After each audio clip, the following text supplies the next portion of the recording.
Sige Marisa, baratan mo pa ang hayop na yan! Rodel, ito ba nakita mo kumuha sa bag ni Aling Cora, ha? Oo Marisa, sigurado ako. Kitang-kita ng dalawang mga mata ko. Siya talaga. Ah, ganun pala. Hayop ka? Mga taga rito pa ang tataluin mo? Ang laki-laki ng katawan mo, hindi ka magtrabaho ng patas. Bali sa akin ngayon ang braso mo. Dahil ididikit ko to sa likod mo hanggang sa hindi mo na to magamit. Sige Marisa, paluin mo ng arnis ang ulo ng hayop na yan na magtagda. Kapag pinatagal mo pa yan, ako ang babanat yan. Sige ka. Babasagin ko talaga ang pagbumuka ng hayop na yan. Di naman siya taga rito eh. Dito pa siya gagawa ng kalokohan. Dayo lang ang taong yan dito. Ah, dayo pala ha? Kaya pala, hindi mo kami nakikilala kung sino kami ng pinsang ko sa lugar na to. Alam mo, kinatatakutan at iniiwasan kami rito. Sit-sit pa lang namin, namamaluktot na sa takot ang mga tao rito. Tapos ikaw, tatakbuhan mo lang kami? Ha! Kaya naman ang nararapat sa'yo, lumpuhin. Ang dapat sa mga kagaya mo magdanakaw, binabalian ng buto sa kamay at braso nang hindi ka na pamarisan pa ng iba. Sige pa Marisa, yung isa pa niyang kamay, baliin mo na rin. Ako naman ang dudurog sa palad niya nang di na siya makapagnakaw pa ulit. At ito ang tatandaan mo ha? Ha? Simula ngayon, wag ka na magpapakita sa amin dalawa. Dahil sa baryong to, hindi kami tumatanggap ng dayong kagaya mo. Ha? Tama na Rodel, tama na. Tapos na ako sa kanya. Sapat na madurog ang mga kamay niya para hindi na siya makapaminsala pa sa ibang tao. Sa susunod na makita tayo ng hayop na yan, sigurado ako, iiwasan niya na tayo. Kaya tara na, at baka makita pa tayo rito ni Kapitan Berting. Ay nako, magpasalamat ka. Babae ang gumulpi sa'yo. Dahil kung ako, nako, manghihiram ka talaga ng mukha sa aso. Tandaan mo yan. Ha? Sige, tara na Marisa. Sibat na tayo. Hanggang saan ang kaya mong gawin para lamang maprotektahan ang baryong kinabibilangan mo? Magagawa mo kayang magligtas ng mga tao kung ang kalaban mo naman ay mga kampon ng kadiliman? Magandang araw po sa inyo, Sir Blair. Pati na rin po sa giliw ninyong tagapakinig sa inyong YouTube channel na The Voice Addict.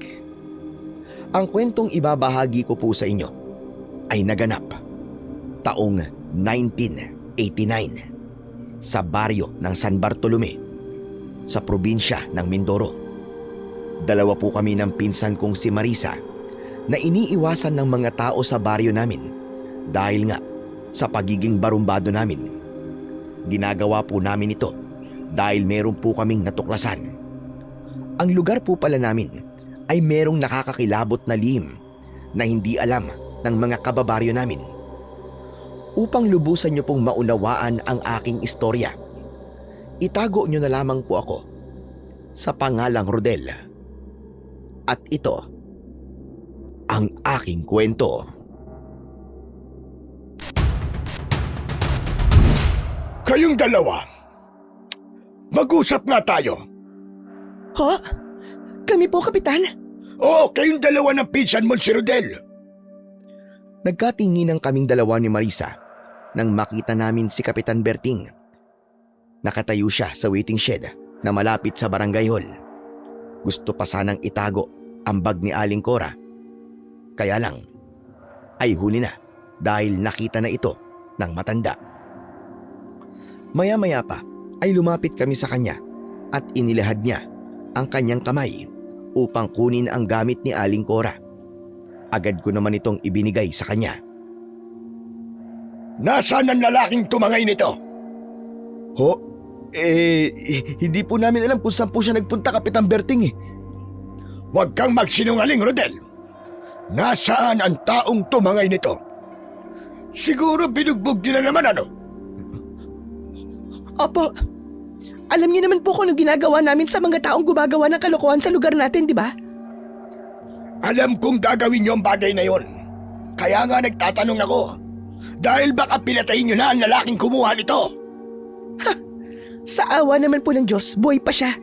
Yun nga lang, hindi na po niya magagamit sa kalokohan ng mga kamay niya.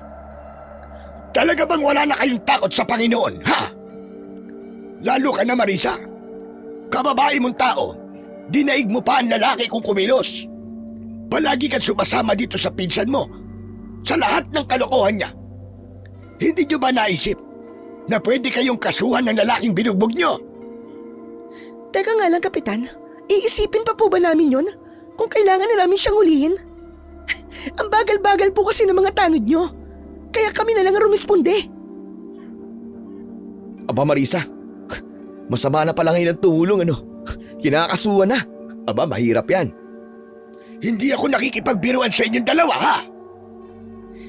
Bakit, Kapitan? Mukha po ba kami nakikipagbiruan? Tinotoo nga po namin bugbugin yung lalaking yun eh. Kaya lang, malaking insulto yun para sa kanya. Dahil isang dalagang nagpabagsak sa kanya. Dapat pa nga po magpasalamat siya sa amin eh. Dahil hindi namin siya tinuluyan. Kung sa ibang lugar niya ginawa ang bagay na yun, nako sigurado, bugbog sarado siya sa taong bayan.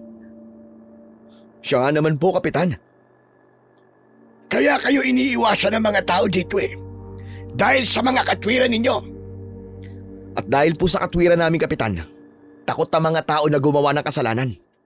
Mas nakakatulong pa nga po kami sa inyo kesa sa mga kababaryo natin. At dahil po dito sa katwiran namin, takot po ang mga tao na gumawa ng kasalanan. Mas malaki pa nga po ang pakinabang namin sa inyo kesa sa mga kababaryo natin na wala namang ginagawa kundi ang punahin ang ginagawa namin.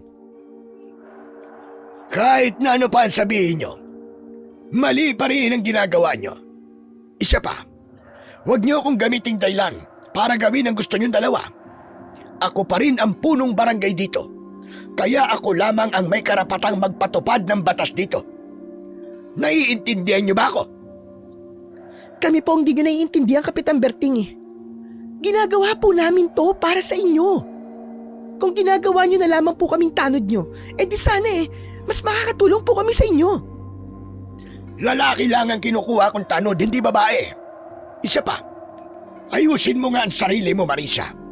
Mas barako ka pang tignan dito kay Rodel. Tsaka ito tatandaan nyo, ha. Kahit kayo na lang ang natitirang tao dito sa mundo, hindi ko kayo kukunin ng mga tanod ko. Sobra naman po kayo magsalita. Kapitan, baka kainin niyo po ang sinabi niyo. Sa tono naman po ng pananalita nyo, Kapitan. Para bang kami na po ang pinakamasamang tao sa balat ng lupa. Mismo! Kaya tigilan nyo kung dalawa. Alam ko ang mga pinaggagawa nyo. At malapit ko na kayong ipahuli sa mga pulis. Lahat na lamang ng dayo rito. Kapag nakagawa ng pagkakamali, agad yung binabalian ng buto. Binubugbog ninyo. Aba, hindi kayo Diyos para magparusa. Pati ang mga tao, wala nang tiwala sa akin. Dahil sa mga pinaggagawa ninyo. Dahil hindi ko kayo makontrol. Ayaw niyo lang po kasing aminin na malaki po ang tulong namin sa inyo, Kapitan. Aba, dapat nga po magretiro na kayo at palitan Dahil matanda na kayo. Pero ayaw niyo namang magpapalit. Dahil nga magaan ang trabaho niyo. Nang dahil sa amin ni Marisa. Abat, ayos ka ng pananalita mo, Rodel, ha? Kung makipag-usap ka sa akin para bang magkasing edad lamang tayo. Itong tatandaan yung dalawang magpinsang kayo. Sa oras na maulit ito, ipapahuli ko na talaga kayo sa mga pulis. At ipapakulong ko kayong dalawa. Tandaan nyo yan! Ang dami nyo naman po sinasabi. Ang sabihin nyo, gusto nyo rin ang ginagawa namin. Tara na nga, Rodel. Nakakainis. Imbis na magpasalamat sa atin puro sermon pa ang inaabot natin dito. Anong sabi mo, ha, Marisa? Anong sabi mo? Wala po. Tutuloy na po kami, Kapitan. Ay, siya nga po pala. Salamat po sa pagkakabawi po sa baga. Tuwang-tuwa po kami. Dagdag achievement nyo rin po yan, Kap. Ba't ang mga lintik na to, ha? Talaga bang inuubos nyo ang pasensya ko? Hoy! Saan kayo pupunta? Bumalik kayo rito! Mga damuho kayo! Tumakbo kami at iniwan namin si Kapitan Berting na panay ang pagbumura sa amin dahil sa labis na galit. Kaya naman, habang tumatakbo kami, panay ang tawa namin ni Marisa na para bang ginagawa lang naming biro ang lahat. Ilang sandali pa ay tumigil kami sa pagtakbo at nagpahinga kami sa ilalim ng puno na malapit sa bahay namin. Marisa, sigurado ako lagot ako kay nanay nito. Bakit ikaw lang ba? Alam mo naman na ayaw nilang mababalitaan na magkasama na naman tayo. Tapos, palagi pa tayong nasasangkot sa gulo. Alam mo, umisip ka na lang ng paraan kung paano mo ito malulusutan. Ako nang bahala sa buhay ko. Ay naku, nakakabwisit talaga. Kung alam lang sana nila kung bakit natin ginagawa to, di ba? Di sana wala tayong problema. Kahit pa alam nila, Marisa, hindi naman sila maniniwala eh. Yun na nga eh. Sinusolo natin na nakakakilabot na pangyayaring yun. Ay nako, wag na nga natin pag-usapan ng tungkol sa bagay na yun. Kinikilabutan lang ako. Pagkatapos namin mag-usap, ay ipinagpatuloy na namin ang paglalakad patungo sa tirahan namin. 2 bahay lang ang pagitan ng bahay namin ni Marisa. O paano? Dito na tayo maghiwalay ha? Sige Marisa, ay teka, siya nga pala. Tuloy ba tayo mamayang gabi? Oo naman. Kailangan natin gawin ang plano natin para wala nang mamatay sa baryo bukas. Malakas kasi ang kutob ko na yung nakita nating nilalang ay may kaugnayan sa nangyayari ngayon. Tama ka Marisa. Sige, doon na lang tayo magkita ulit sa dati nating tagpuan ha. Oo na, basta't mag-iingat ka. Huwag kang papahuli kay Tia Mara ha. Tsaka, huwag mong kalimutan dalhin ang liabe mo. Isang tango ang itinugon ko kay Marisa. Saka siya tumalikod at nagtungo na sa likod ng kanilang bahay. Ako naman, sa balkonahe ako dumaan habang maingat ang mga hakbang. Magkapatid ang nanay namin ni Marisa, habang ang tatay naman namin ay kapwa sundalo na nadestino sa Mindanao at ilang buwan bago sila umuwi para bumisita sa amin. Pagkatapos, ilang araw lang ang itinatagal nila ay aalis din sila kaagad. Mabuti na lang at palagi silang ligtas sa bawat misyon na sinasabakan nila. Ang trabaho ko naman ay pagtitinda ng tubig, samantalang si Marisa naman ay pagsasaka. Nagtatanim siya ng mga gulay sa taniman na pag-aari ni Kapitan Berting. Nang tuluyan akong makapasok sa loob ng bahay, ay nagulat ako sa malakas na boses ni Nanay Mara. Mula sa aking likuran, paglingon ko, ay nakita ko siyang nakatayo sa pintuan ng silid ko. Katabi niya ang bunso kong kapatid na si Sara. Sa itsura ng pagkakangisi ni Sara, ay natitiyak kong naisumbong na niya ako kay nanay at hindi nga ako nagkamali. Inipon ni nanay ang mga damit ko at pinalalayas niya na ako sa aming tahanan. Nay naman! Saan naman po ako pupunta nito? Kayo na lang po ang pamilya ko eh. Isa pa, hindi po ba kayo masaya na nakagawa po ako na mabuti sa kapwa ko? Pero hindi sumang-ayon si nanay sa sinabi ko. Kahit kailan daw ay hindi matatawag na kabutihan ang manakit ng kapwa. Higit daw akong masama sa taong pinaparusahan ko dahil inilalagay ko raw ang batas sa aking mga kamay kahit wala naman daw akong karapatan. Kasi naman po na wala naman po maglalakas ng loob na huliin ng mga magnanakaw na yun Kaya kami na po ni Mara ang umaaksyon. Kesa naman po, tirahin pa ho yun ng iba. Dahil sa katwiran ko, mas lalong nagalit sa akin ng nanay ko. Ibinato niya sa akin ang mga damit ko at hinila niya ako palabas ng bahay. Nahihiya na raw siya sa mga pinagagagawa ko dahil maging siya raw ay iniiwasan na rin ng mga tao. Sige kung diyan kayo masaya, aalis na lang ako. Bahala na. Pero teka, wag po kayong iiyak kapag bangkay ko na ang sunod yung makikita. Tila gumana naman ang naisip kong taktika para mawala ang galit sa akin ng nanay ko. Natigilan ito at biglang bumakas ang pag-aalala sa mukha niya. Alam niyo naman po nangyayari sa baryo natin Baka ako na po ang sunod na bibiktima. Alam niyo naman po nangyayari sa baryo natin, di ba? Baka ako na po ang sunod na mabibiktima ng mabangis na hayop na yun. Maraming beses, na may napapabalitang taong nawawala at pinapatay sa baryo namin na ayon kay Kapitan Berting ay kagagawan daw ng isang mabangis na hayop. Kaya naman, hindi natuloy ang pagpapalaya sa akin ni nanay. Nang umalis si nanay sa harapan ko, ay pinandilatan ko naman ng mga mata si Sarah para ipakita sa kanya na galit ako sa ginawa niya. Sa takot naman ng bata ay mabilis siyang sumunod kay nanay at ako naman ay pumasok na rin sa loob ng kwarto ko. Dala ang mga damit ko. Pagsapit ng 8:00 ng gabi, tumakas ako. Nagtungo ako sa kakauyan sa dati naming tagpuan ni Marisa. Nadatnan ko siyang naghihintay sa maliit na kubo. Dala ang kanyang arnis. Ako naman ay nasa loob ng bulsa ko ang liyabe o nakel. Isa itong uri ng sandatang isinusuot sa 4 na daliri sa kamay.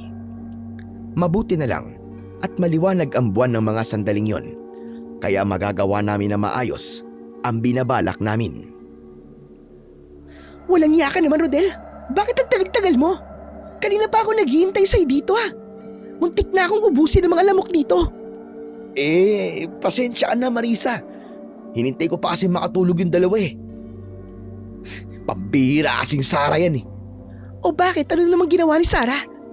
Isinumbong ba naman ako kay nanay? Muntik na tuloy akong mapalaya sa bahay.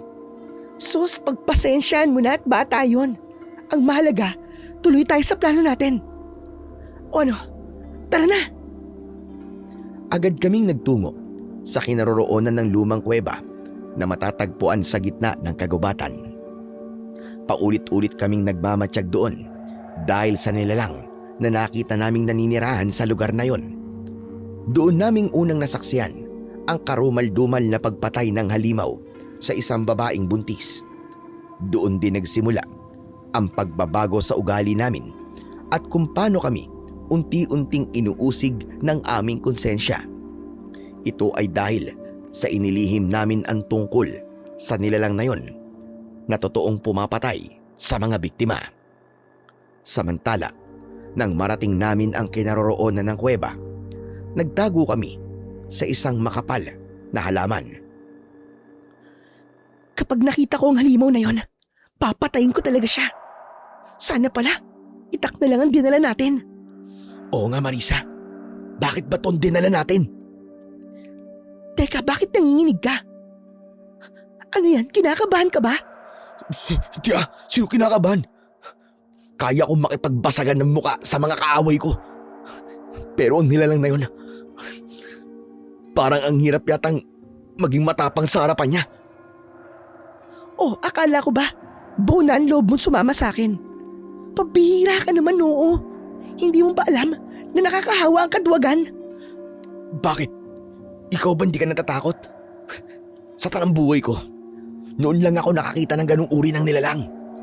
Tapos grabe, kunlantakan niya ang laman loob ng kanyang biktima. Para bang wala ng bukas. Hindi pa siya nasiyan.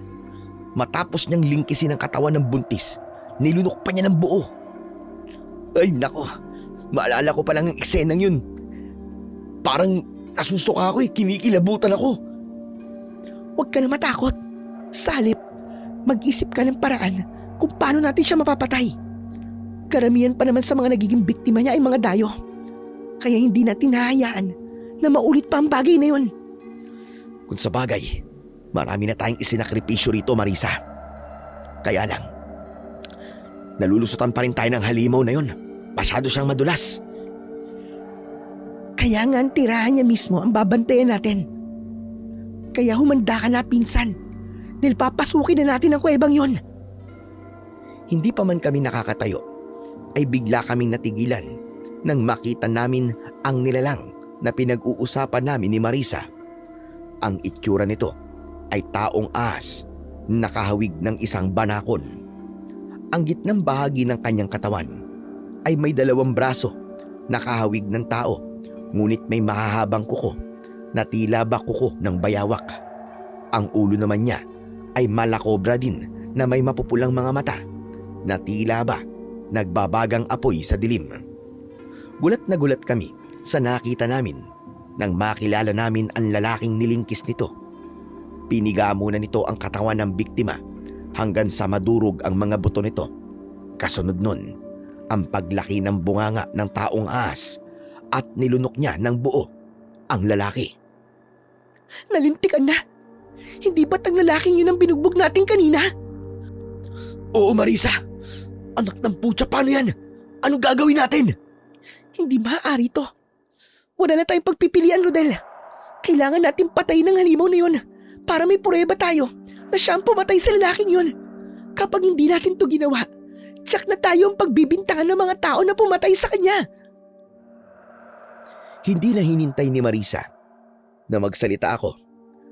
Agad siyang sumugod sa kinaroroonan ng taong ahas habang hawak ang kanyang arnis. Mataas siyang tumalon at pinukpok niya ang ulo ng nilalang. Ngunit hindi ito tinablan. Sa halip, hinampas ng buntot nito si Marisa at pasadsad siya na bumagsak sa lupa. Ako naman, mabilis akong tumakbo para atakihin ang halimaw gamit ang aking liabe. Kaya lang, sinalubong niya ako ng suntok na tumama naman sa sikmura ko. Bumalandra ako sa katawan ng puno at naramdaman ko ang sakit ng likod ko.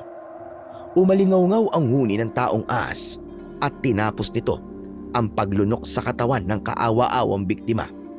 Sinamantala ni Marisa ang pagkakataon at agad siyang tumayo para puntiryahin ang mga mata ng halimaw gamit ang kanyang arnis. Nagtagumpay naman si Marisa. Kitang-kita ko na bumaon ang dulo ng arnis sa isang mata ng halimaw, kaya malakas na napaatungal ang nilalang dahil sa labis na sakit. Ako naman ay dahan-dahang tumayo. Rodel! Takbo! Hinila ako ni Marisa nang makita kong hinahabol na siya ng taong ahas. Subalit mabilis ito, kaya sabay niya kaming inatake ng hampas ng kanyang buntot. Sabay kaming bumagsak sa lupa. Dito ko napansin na nasugatan na rin sa likod si Marisa, kaya hindi kagad kami nakatayo. Hindi kami nakagalaw dahil nasa harapan na namin ang halimaw. Marisa! Ang halimaw nakatingin sa atin! Anong gagawin natin? Wala tayong magagawa kundi ang makipagsabayan sa kanya. Kesa naman mamatay tayo rito. Saktong pagtayo namin ay inatake kami ng tuklaw ng taong ahas. Mabuti na lang at agad nakaiwas kami. Nang muling bumaling ang halimaw sa gawin namin, tumayo kami ng tuwid para salubungin siya ng aming sandata. Salubungan na sana kami sa gitna, ngunit hindi na siya nakalapit pa sa amin dahil magkakasunod na palaso ang lumipad sa ere at bumaon ang mga ito sa leeg mismo ng taong ahas. Lampasan yun hanggang sa batok ng nilalang. Bumagsak ito sa lupa at bumula ang kanyang bibig hanggang sa tuluyan itong namatay. Nang sundan namin ng tingin ang pinagmulan ng mga palaso, nakita namin ang isang batang lalaki. May dala siyang pana at marami siyang palaso na nakalagay sa basket na gawa sa yantok. Nakasukbit ito sa kanyang likod at nakangisi na tumingin sa amin. Oh, akala ko ba matapang kayo? Parang ito lang hindi niyo pa napatay? Sana pala, nakita to ng mga tao para nakita nila kung gaano kayo kaduwag. At sino ka naman? Masyado naman yatang mataas ang tingin mo sa sarili mo, bata. Elo. Elo ang pangalan ko. Anak ako ni Tasyo na albularyo dyan sa dulo ng baryo natin. Nangangaso ako dahil ito ang hanap buhay ko. Kilala ko kayo. Sikat kayong magpinsan. Dahil lahat ng mga taong sinasaktan nyo, binabalian nyo ng buto. At si tatay naman ang tagagamot sa mga taong inaargabyado nyo. Wala kayong sinasanto, di ba? Anong nangyari? Bakit naging duwag kayo sa harapan ng nilalang na to? Teka. Kanina pa ako nayayabangan sa'yo, bata.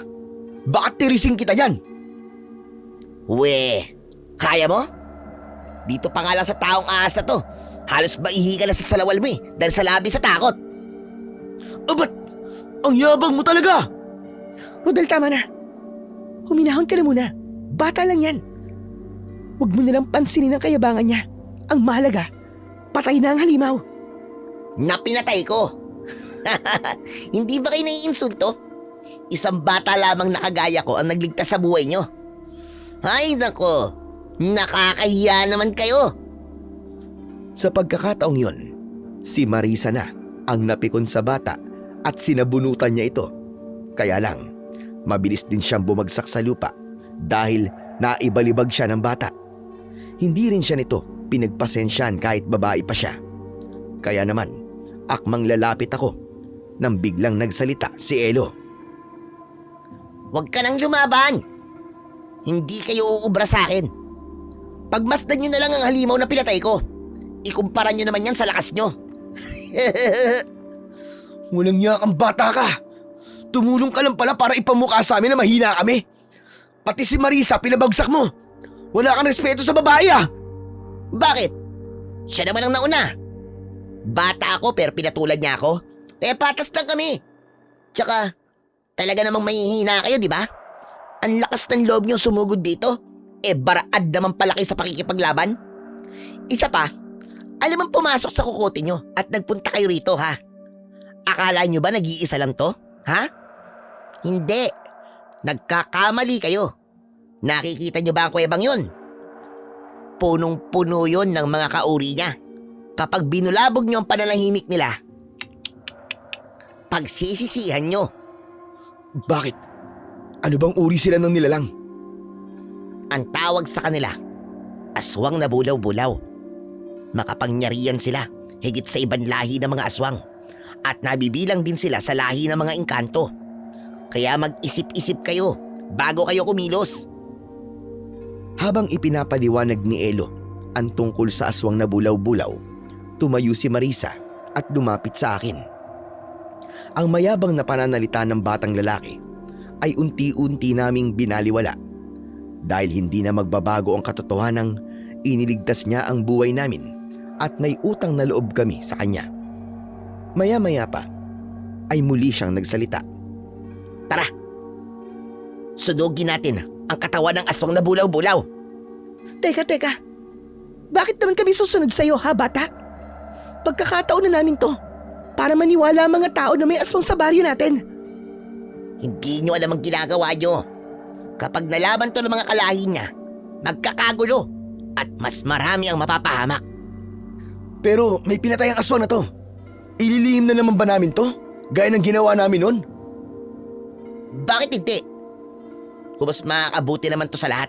Isa pa, may pangkat ng gumagawa ng plano para tugisin sila at makakasira lamang kayo sa mga binabalak nila. Anong pangkat ang tinutukoy mo? Huwag mo nang alamin. Mabuti na yung wala kayong alam tungkol sa kanila. Basta sunugin na lang natin ang katawan ng aswang na to para sa kaligtasan ng mga taga rito.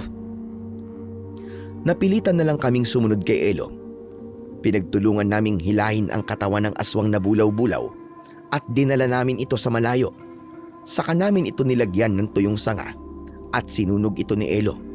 Sinigurado muna namin na maaabo ito bago kami umalis sa lugar na yon. Habang naglalakad kami, ay biglang nagsalita si Elo. Sumama kayo sa bahay para magamot ang mga sugat nyo. Hindi kayo pwedeng makita ng pamilya nyo sa ganyang kalagayan. Ha? Ibang klase ka rin talaga no? Kanina lang parang ang yabang ng dating mo sa amin tapos ngayon, parang ang bait-bait mo. Ginagawa mo ba to? Dahil alam namin ang tungkol sa aswang na bulaw-bulaw? Hindi naman sa ganun. May sugat kayo at albularyo naman ang ama ko. Kaya niya kayong gamutin. Tsaka, gusto niyo ba mag-alala sa inyo ang pamilya nyo? Kung sa bagay, may punto naman si Elo, Marisa. Dahil sa sugat namin sa likod, ay sumunod kami kay Elo. Pagkalipas ng kalahating oras na paglalakad, ay narating namin ang kinaroroonan ng bahay niya. Nakatayo ito sa gilid ng isang ilog at may mga ilang tao ang nadatnan naming kalalabas pa lang sa loob ng kubo nito. Nang pumasok kami sa bahay nila, ay bumungad sa amin ang isang mataba at matangkad na lalaki. Nagliligpit siya ng mga gamit sa panggagamot. Bigla siyang natigilan nang makita niya kami at napatingin sa muka ng kanyang anak. Elo, ano to? Sino ang mga kasama mo? Tatay, sila po sina Kuya Rodel at Ate Marisa. Iniligtas ko po sila mula sa aswang na bulaw-bulaw. Huh? Ano sabi mo? Inatake sila ng bulaw-bulaw? Teka, nasaktan ba kayo dalawa? Hindi naman po. May konti lang po kami sugat sa likod. Dito namin nalaman ni Marisa na maging ang ama ni Elo na si Mang Tasyo ay alam din pala ang tungkol sa aswang na bulaw-bulaw. Isang saglit pa ay pinaupo niya kami sa bangko at agad niyang nilinisan ang sugat ko sa likod. Habang si Marisa naman ay binutas na lang ang damit nito para hindi nito kailangang hubarin ang damit. Si Elo naman ay pumasok na sa loob ng kanyang silid at pagbalik niya ay meron na siyang dalang damit. Naupo muna ito sa bangko at hinintay na matapos ang kanyang ama sa panggagamot. Kung ganun pala, ay naipaliwanag na sa inyo ng anak ko ang tungkol sa lihim ng baryo natin. Opo, Mang Tasyo. Nakakahiyaman pero iniligtas po kami ng isang bata. Pambihira po ang galing ng anak nyo. Nako, natuwa naman ako at iniligtas kayo ng anak ko. Sinanay ko talaga sa maging matapang at mabangis pagdating sa pakikipaglaban. Para pagdating ng araw, kaya niyang ipagtanggol ang sarili niya kahit ako'y wala na. Mawalang galang na po, pero nasan po ba ang asawa niyo, Mang Tasyo? Patay na siya. Inatake siya ng mga aswang na bulaw-bulaw. Nadatnang ko siya sa bahay noon na sugatan. Kung marunong lang sana ako noon na manggamot, di sana buhay pa si Lucrecia. Pasensya na po at natanong ko. Pero kaya po ba naging isang manggagamot kayo? Dahil po sa nangyari po sa asawa niyo? Ganun na nga. Kaya nga ganyan na lamang ang galit ng anak ko sa mga aswang na bulaw-bulaw. Nakikiramay po kami sa nangyari sa asawa nyo, Mang Tasyo. Salamat. Nang mabenda ni Mang Tasyo ang mga sugat namin, ay sakalang lumapit sa amin si Elo at ibinigay niya sa amin ang damit. O sige na, magpalit na kayo ng damit para makauwi na kayo. Baka abutan pa kayo ng umaga rito sa bahay at mas lalong mag-alala sa inyo ang mga pamilya nyo. Salamat, Elo ha. Tsaka, pasensya ka na rin pala kanina. Wala yun. Ang mahalaga, ligtas na kayo. Salamat din sa damit, Elo. Salamat din po sa inyo, Mang Tasyo. Walang anuman, Marisa. Hala, sige na. Pwede na kayo umuwi sa inyo. Ang mabuti pa kaya magdala kayo ng sulo para may liwanag kayo sa daan at mag-iingat kayo, ha? Opo, Mang Tasyo. Salamat po ulit. Si Elo ang nagbigay sa amin ng sulo at pagkatapos ay lumabas na kami sa bahay nila. Hinatid nila kami hanggang sa pintuan nila. Habang papalayo kami sa lugar na yon, nag-usap naman ang mag-ama. Anak, ikaw naman pinag-alala mo na naman ako. Paano kung napahamak ka sa ginawa mo? Hindi po mangyayari yun, Tay.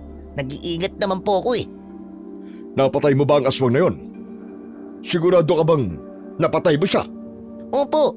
Bago po kami umalis doon, sinunog muna namin ang katawan ng aswang at dilinis po ang lugar na yon para walang maiwan po na bakas. Salamat naman kung ganun. Nang mawala na ang pag-aalala ko.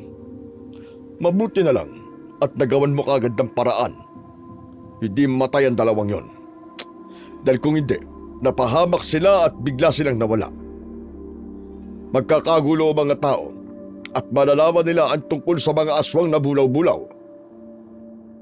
Huwag na po kayo mag-alala, Tay. Ako na pong bahala sa kanila. Ang mahalaga, hindi mawawala ang atensyon ng mga tao sa dalawang yon. Kahit paano, ay mananatili ang katahimikan sa baryo natin. Sana nga. Sa susunod mag-iingat ka na, ha? Hala, sige na. Magpahinga na tayo.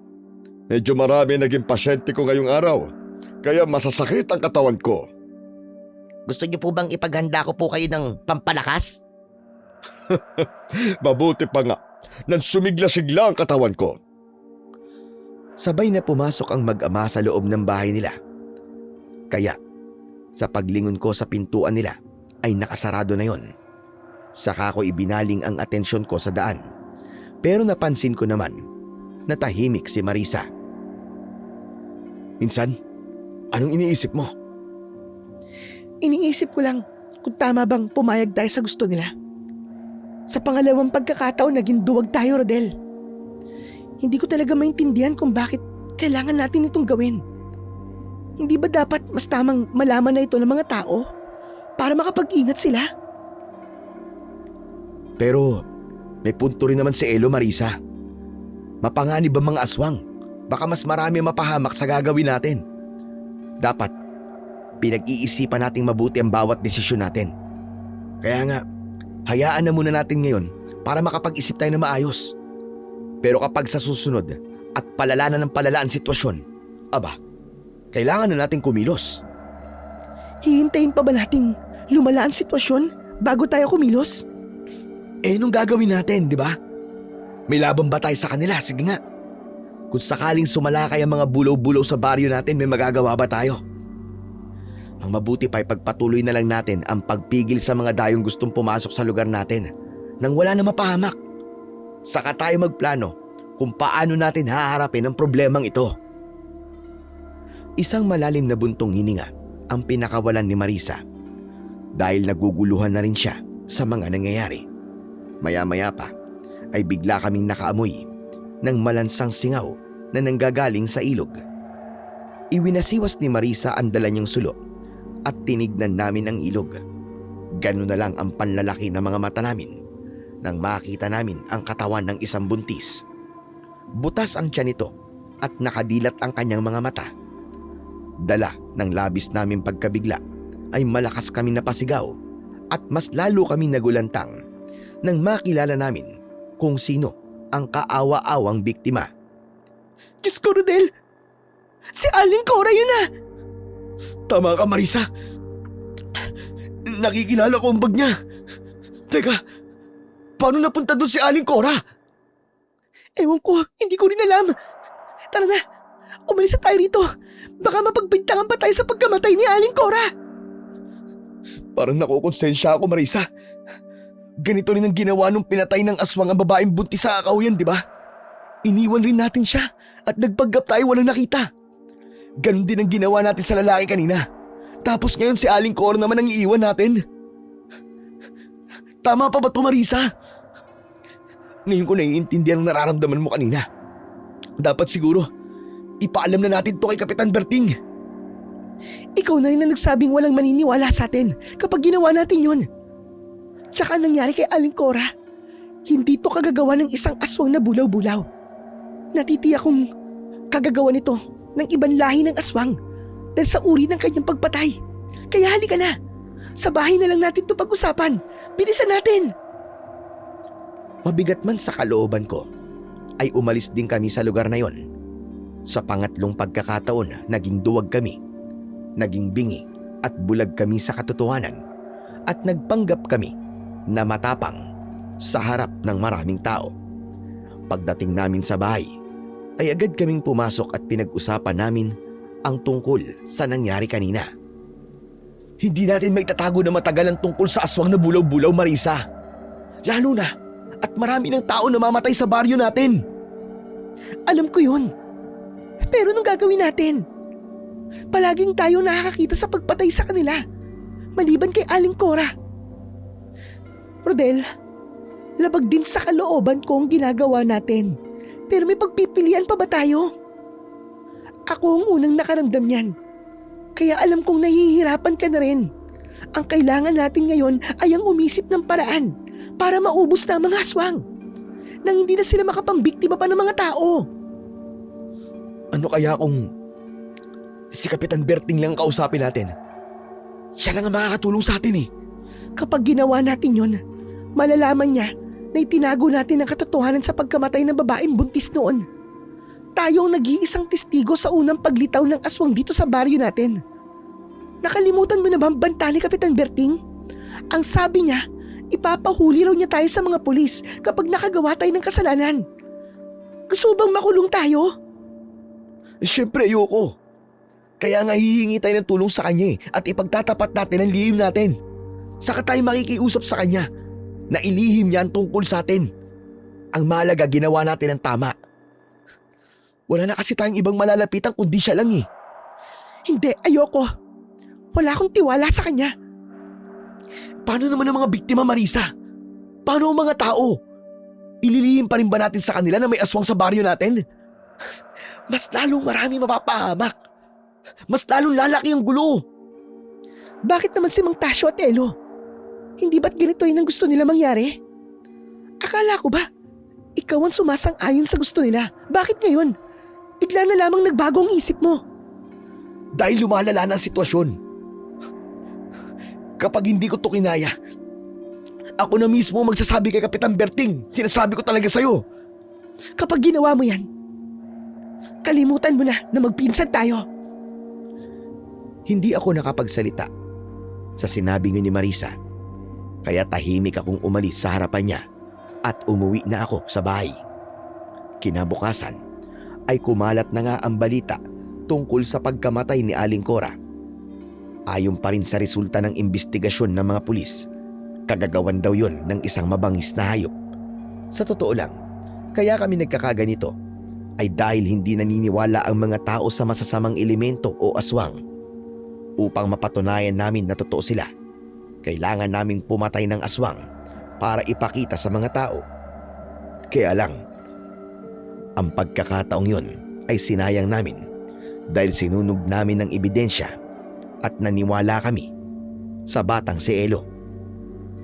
Katulad ng dati, naging bulag-bulagan ulit kami sa mga nangyayari. Bumalik kami sa pagiging maangas at matapang sa mga tao dahil iniisip namin na kapag nakarating sa mga aswang ang tungkol sa amin, ay matatakot silang mambiktima ng mga tao.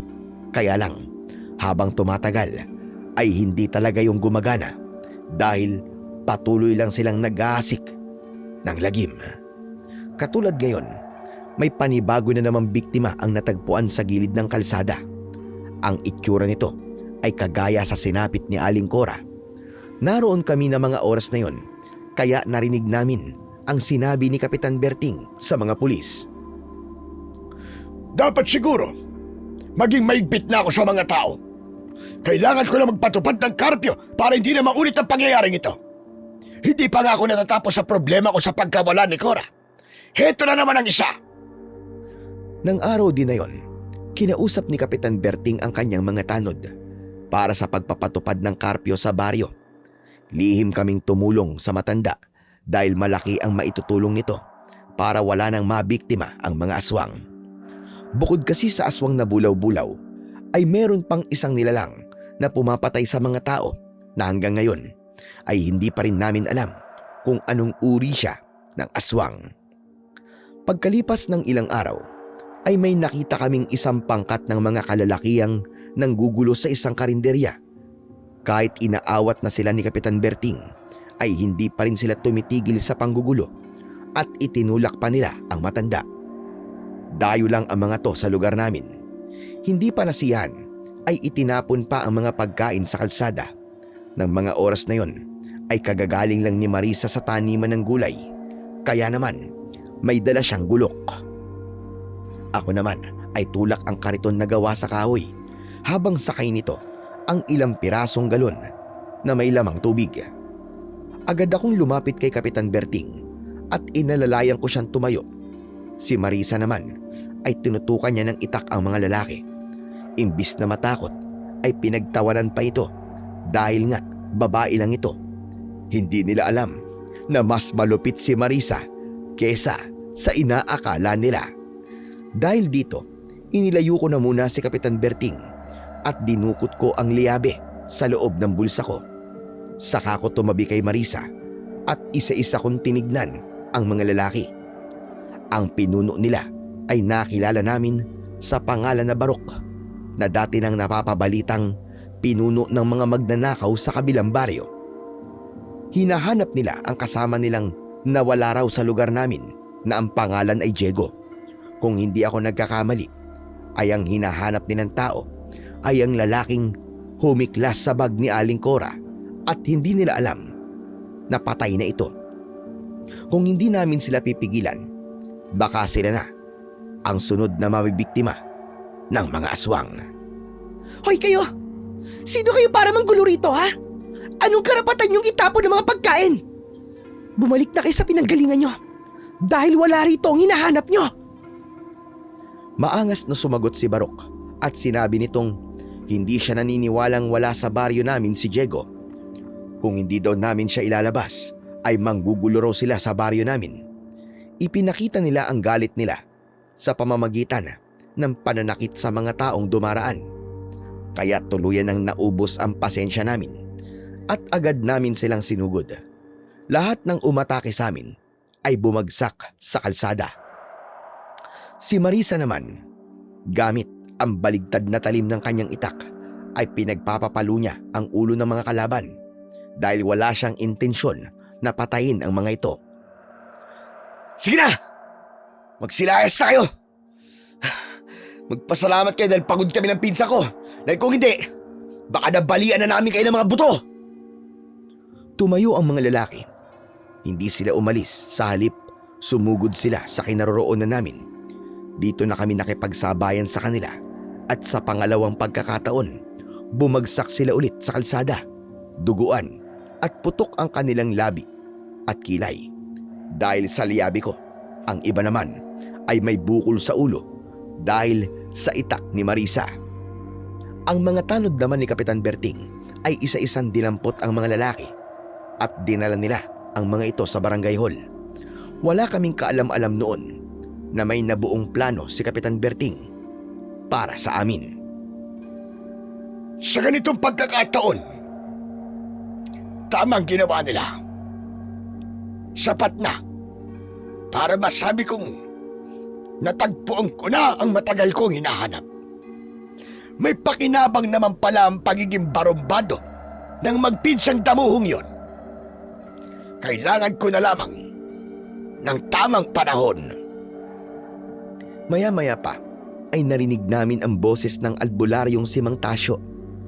Nakita niya ang ginawa namin kaya tuwang-tuwa siya. Lumapit siya sa amin at tinanaw ang mga tanod kasama ang mga lalaki. Grabe, ang husay niyo pala makipaglaban ah. Lahat sila napabagsak niyo. Sino ba mga yon? Mga dayo po sila, Mang Tasyo. Bigla po sila ng gulo eh. Kaya yun, tinuruan po namin ng leksyon para magtanda. Ba't tama lang pala sa kanila ang mabugbog? Nakakuha sila ngayon ng katapat. Siya nga po pala, Mang Tasyo. Ano po pala ang ginagawa niyo rito? May sadya lang sana ako kay Kapitan Berting. Ikaw pala yan, Tasyo. Hindi ko alam na magkakilala pala kayong tatlo. Nakilala ko po sila dahil sa anak ko po si Elo. Siya nga po pala, hihingi lang po sana ako ng permiso sa pamamahagi po ng mga gamot sa mga kababaryo natin may sakit. Yun lang ba? Ikaw ang bahala. Ang mabuti pa kaya sa loob na lang tayo ng barangay hall mag-usap. Sige po, Kapitan. Nagpaalam muna ang mga ito sa amin bago sila pumasok sa loob ng barangay hall. Saka kami umalis sa lugar na yon. At dito na nagbukas ng usapan si Marisa tungkol sa plano namin mamayang gabi. Balak namin alamin kung ano pang uri ng aswang ang nambibiktima sa mga tao. Ano? Sasama ka ba sa akin mamayang gabi? Siyempre naman, Marisa. Pero mas maganda sana kung kasama natin si Elo dahil kabisado niya ang loob ng gubat, di ba? Oo nga no, tama ka.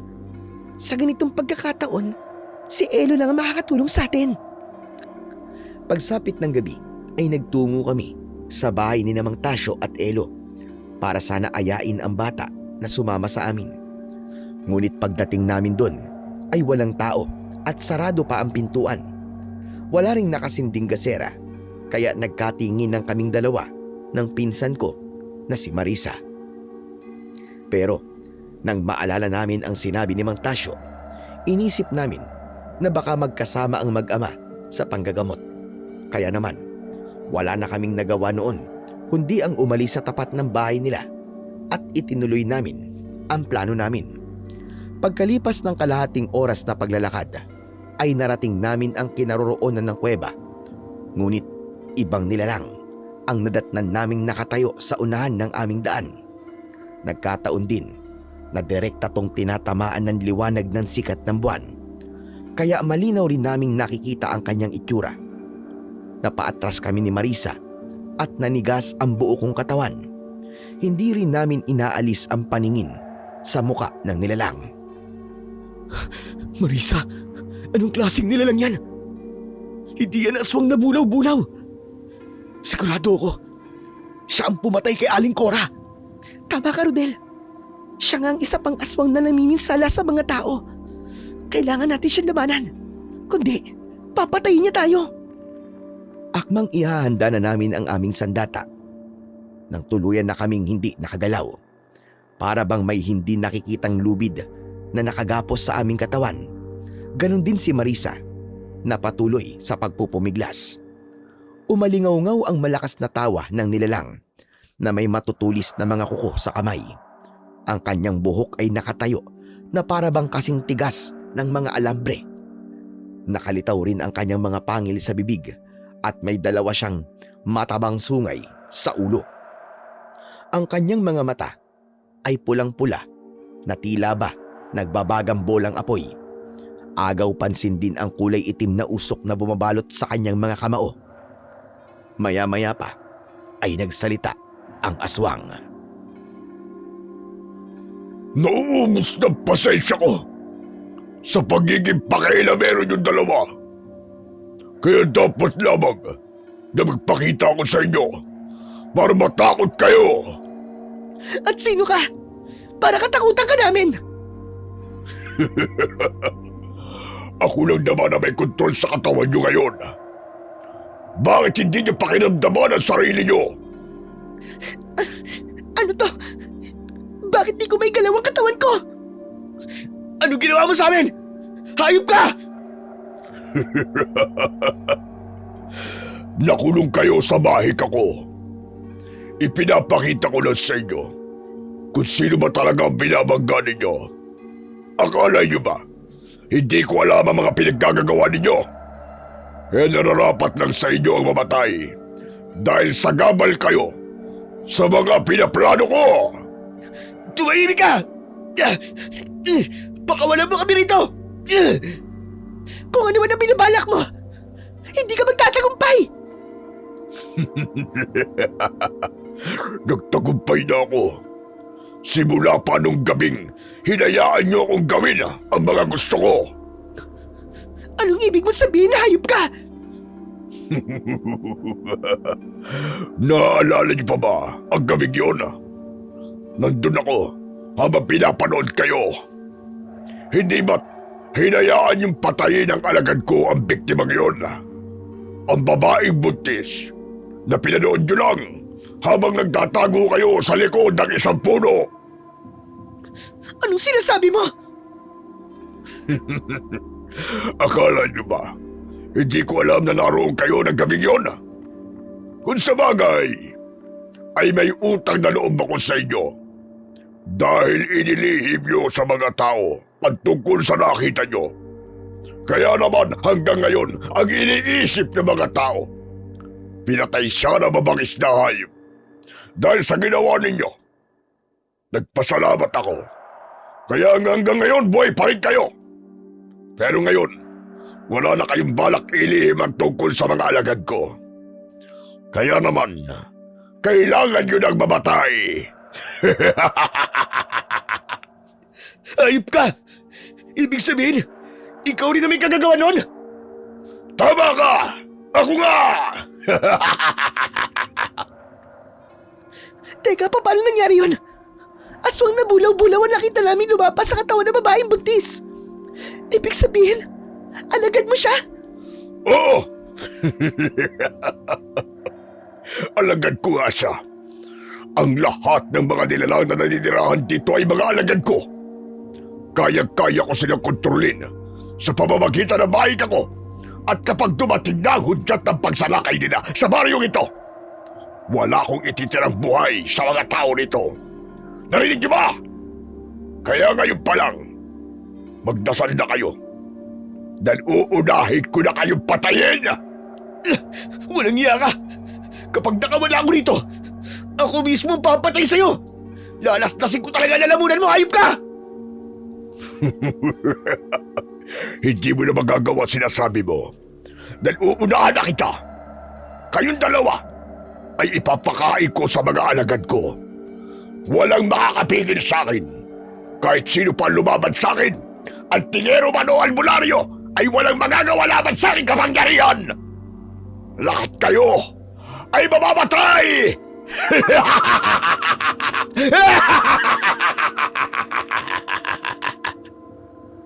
Muling umalingaw sa paligid ang malakas na tawa ng aswang.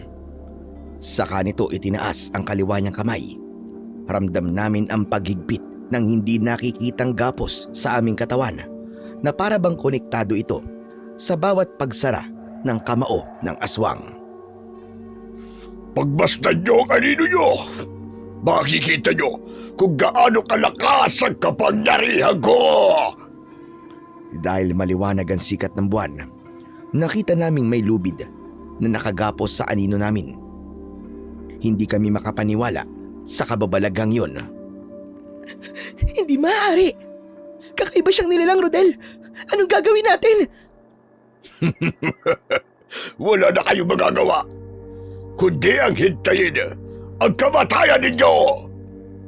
Akmang lalapit ito sa amin nang biglang may sumigaw na matandang lalaki mula sa aming likuran. Boses yon ni Kapitan Berting. Kaya natigilan ang aswang. Layuan mo ang dalawang yan! At ako ang harapin mo, hayop ka! Kasunod ng sigaw ni Kapitan Berting, ang paglipad ng sibat sa kinaroroonan ng aswang na agad naman itong naiwasan at napaatras ng hakbang papalayo sa amin. Lumiwanag ang buong paligid nang tuluyang makalapit sa amin ang mga tanod ni Kapitan Berting. Agad namang umalingaw-ngaw ang malakas na tawa ng aswang. Wala ka nang magagawa, Kapitan! Iniisa-isa mo na ang mga taong pumatay sa asawa ko noon. Inuuna ko lang ang dalawang ito. At sa susunod ikaw naman. Kaya huwag kang magmadali dahil papatayin din naman kita. Bakit sa susunod pa? Ngayon na tayo magpatayan! Sa pag-usal ni Kapitan Berting ng kakaibang orasyon, napansin namin ang takot sa muka ng aswang. Anong ginawa mo? Bakit hindi ko maigalaw ang kamao ko? Kaya ko rin gawin ang ginagawa mo. Kaya kong gamitin ang kapangyarihan mo laban sa iyo. Kaya naman, tapusin na natin ito! Kung yan ang gusto mo, ibibigay ko sa iyo! Naglaban ang dalawa sa harapan namin. Ngunit mas mahusay si Kapitan Berting kahit matanda na ito. Kaya natigilan ng aswang, lalo na nang muntik siyang tamaan ng sibat ng mga tanod. Nang mapansin itong tagilid siya sa laban, nagbanta ito. Babalik ako at uubusin ko ang mga tao rito! Dahil sa takot ng nilalang, kumaripas ito ng takbo at naglaho sa madilim na bahagi ng kakahuyan. Saka lang nawala ang malakas na puwersang nakagapos sa aming katawan. Kaya napaluhod kami sa lupa habang habol namin ang sarili naming hininga. Agad na lumapit sa amin si Kapitan Berting at inalalaya niyang tumayo si Marisa, habang ang mga tanod naman ay pumalibot sa amin. Anong ginagawa niyo sa gubat na ito? Ang tigas talaga ng ulo niyo magpinsan. Lahat na lamang pinakikailaman niyo. Kung hindi pala kami dumating, baka pinatay niya na kayo at bangkay niyo naman ang makikita naming nakandusay sa lugar na ito. Hindi kagad kami nakapagsalita ni Marisa dahil nagkamali kami sa paghusga sa pagkatao ni Kapitan Berting. Alam pala niya ang lahat ng tungkol sa nangyayari sa baryo namin at nananahimik lamang siya. Hindi rin kami makapaniwala sa kababalaghang naranasan namin ng gabing yon, maging ang nasaksihan naming kakayahan ng matanda. Nang makabawi kami ng lakas, ay nagtanong naman ako kay Kapitan Berting. Kapitan Berting, alam niyo po pala tungkol sa mga aswang sa baryong to? Oo naman. Matagal na. Anong uri po siya ng nilalang? Siya ang nilalang na nabibilang sa mataas na uri ng pinagsamang lahi ng salamangkero at aswang. Ang tawag sa kanya ay aswang diklum. na kayang kumontrol sa anino ng mga tao. Dahil sa kapangyarihan niya, kaya niyang pasunurin ang lahat ng mga nilalang na alagad ng dilim. Kung ganun po, matagal niyo na rin pong alaman tungkol sa aswang na bulaw-bulaw? Oo, dahil alagad sila ng aswang na diklom. Bakit niyo po inililihim sa mga tao ang tungkol dito? Para iwasan ang malaking kaguluhan. Hindi pa tapos ang paghahanda namin para labanan ang kanilang hukbo. Ibig sabihin, kayo po ang pangkat na sinasabi sa amin ni Elo na nagpaplanong patayin po ang mga aswang? Oo, kami ngayon. Hanggat hindi ko na ibibigay sa 2 tao ang agimat na tatalo sa aswang na diklom, hindi kami makakakilos. Pero mukhang natagpuan ko na ang karapat-dapat para sa mga agimat ko. At kayong 2 yon, mga dabuho kayo. Ito na ang pagkakataon nyo para maitama nyo ang mga nagawa nyong pagkakamali. Panahon na para tapusin ang labang ito. Nagulat kami nang malaman namin na pati pala si Kapitan Berting ay alam ang tungkol sa lihim namin, kung paano kaming naging duwag at inilihim sa lahat ang mga nakita namin. Hinayaan din kami ni Kapitan Berting sa pagiging barumbado namin dahil malaki raw talaga ang naitulong nun sa kanya. Kailangan ko ang tulong niyong magpinsan. Matutulungan niyo ba ako? Opo, tutulungan po namin kayo. Ako rin. Nakahanda rin po ako magkaroon ng agimat laban sa mga aswang. Salamat naman kung ganon. Ngunit, kailangan niyo munang dumaan sa isang matinding pagsasanay. Halina kayo. Sumama kayo sa akin. Isinama kami ni Kapitan Berting sa lugar kung saan nila ginagawa ang mga plano nila. Dito namin natuklasan na may malaking bahay ang matanda sa gitna ng talahiban na malapit sa ilog. Bumungad sa aming paningin ang mga papel na may plano. Mga garapon na may laman na kulay pulang likido na ayon sa matanda ay nakakalasong katas ng dahon ng lipa. Sa oras daw na tumama yon sa katawan ng aswang, ay malalason at manghihina ang mga ito hanggang sa sila ay mamatay. Ito rin daw ang inilalagay ng mga tanod niya sa dulo ng kanilang sibat.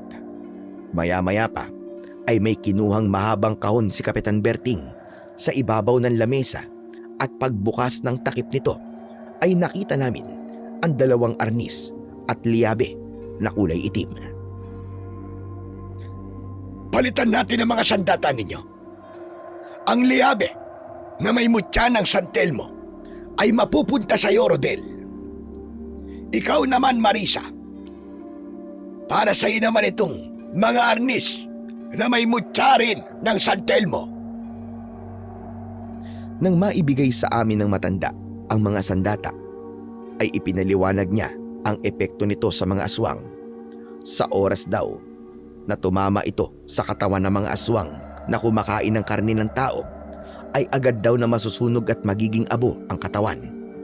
Tanging ang hindi tumikim ng dugo ng tao ang hindi masusunog dito, ngunit babalik naman daw siya sa totoo niyang anyo bilang isang tao. Pagkatapos na maipaliwanag sa amin ni Kapitan Berting ang tungkol sa mga sandatang may agimat, nagsimula naman itong magpaliwanag ng tungkol sa gagawin naming pagsasanay gamit ang mga yon.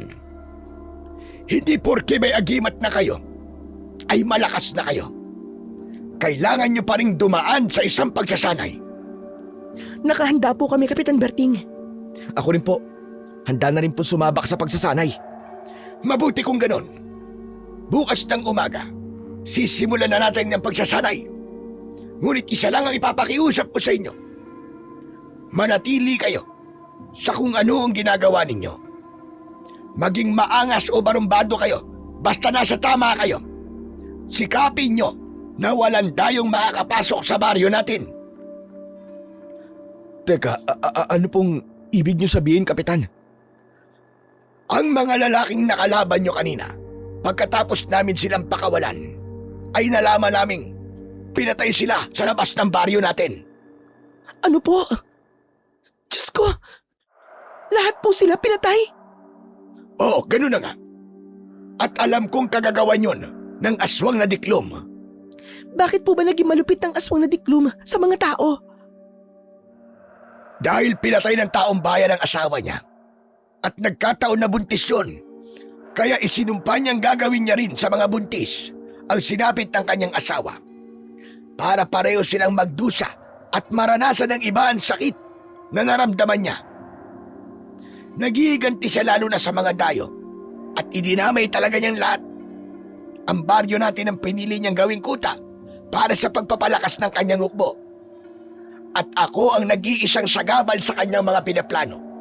Dahil sa pagiging antingero ko, hindi niya ako mapapatay. Naiintindihan ko na po kung bakit po nangyayari to, Kapitan Berting. Basta ang magiging layunin natin ay unahan sila sa pagsalakay at magagawa lang natin yon kapag nakuha natin ang sandata niyang tridente na siyang pinagkukunan niya ng Mahika. Kaya lang hindi ito magiging madali dahil binabantayan ito ng mga aswang na bulaw-bulaw doon sa loob ng kuweba. Ano po ang tridente? Yun ang sandatang may 4 na tulis sa dulo na malasibat na itsura. Para po bang tinidor ang itsura? Ganun na nga, ganun na ganun. Dapat po pala, simulan na po natin ang pagsasanay. Tama ka, Rodel. Hala, sige na. Kailangan na nating umuwi para bukas may lakas kayo sa pagsasanay na gagawin natin. Kinabukasan nga, ay sinimulan na namin ang pagsasanay sa paggamit ng aming sandata. Si Kapitan Berting mismo ang nanguna sa pagsasanay namin. Kasama ang kanyang mga tanod na kabilang din sa tinuturuan niya. Maya-maya pa ay nagsalita si Kapitan Berting habang nasa tabi ito ng sakong nakasabit sa sanga ng puno at tumingin siya sa akin. Suot ko na noon ang liyabe sa kamay ko at handa nang magsimula. Rodel, gamit ang liabi mo. Butasin mo ang punching bag na ito sa pamamagitan ng suntok mo. Ano po bang laman ng punching bag na yan, Kapitan Berting? Mga bato ang laman nito. Kaya kailangan mo ng malakas na konsentrasyon para mabutas ang sakong ito. Sige po. Sisikapin ko pong magawa ang sinasabi po ninyo. Sunod na hinarap ni Kapitan Berting ay si Marisa. Hawak niya noon ang dalawa niyang arnis at handa na ring gawin ang iuutos ng matanda. At ikaw naman, Marisa, nakikita mo ba ang 2 puno ng saging na yon? Opo. Yung po ba nasa gilid ng talayban? Oh, yun na nga. Ano pong gagawin ko ron? Kailangan mo naman pabagsakin ang puno ng mga saging. Gamit lang ang arnis mo. Hindi biro ang gagawin mo dahil kailangan mo na malakas na puwersa para magawa ang sinasabi ko.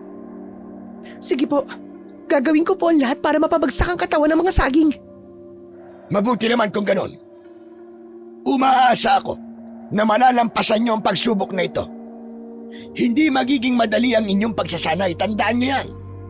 Dahil ang lahat ng mga target ninyo ay may kakaiba rin puwersa na susubok sa katatagan ninyo. Lakas at haba ng pasensya. Ang kailangan nyo ay focus at determinasyong mapabagsak ang bawat target ninyo. Hala, sige na. Simulan na ang pagsasanay. Kayo naman mga tanod, gamit ang mga sibat, patamaan nyo ang mga latang yon. Nang maihanda ang lahat ng target namin, ay naging tahimik kami sa aming pagsasanay. Pagkalipas ng 2 oras, bigla kong naramdaman ang pananakit ng kamao ko. Namamagana rin ang kamay ko at halos hindi ko na ito may taas. Saglit akong nagpahinga, kaya lumapit sa akin si Kapitan Berting. Nag-uumpisa ng subukin ang katatagan mo, Rodel. Kaya huwag kang susuko. Ituon mo lang ang atensyon mo sa sako. Kailangan mong pagkuhanan ng lakas ang liabi mo. Sabayan mo ang bigat nito para mabutas mo ang sako upang mabigyan mo rin ng malakas na suntok ang bawat pag-atake mo doon sa punching bag. Pero ang hirap po talaga ng pinapagawa niyo, Kapitan Berting. Tingnan niyo, sobrang sakit na po ng kamao ko. Ibig mo ba sabihin ayaw mo na? Sumusuko ka na ba? Hindi naman po sa ganun. Kaya lang, Kapitan, medyo nahihirapan po talaga ako sa pinapagawa niyo Walang mahirap sa taong may determinasyong lumaban. Kailangan mong kayanin at lampasan ang pagsubok para sa mga taong umaasa sa atin. Gawin mong inspirasyon ang pamilya mo para makaya mo ang hirap at sakit na kailangan mong pagdaanan. Sige ho, kakayanin ko pa. Titiisin ko pa po ang sakit. Rodel, kailangan mo talagang tiisin.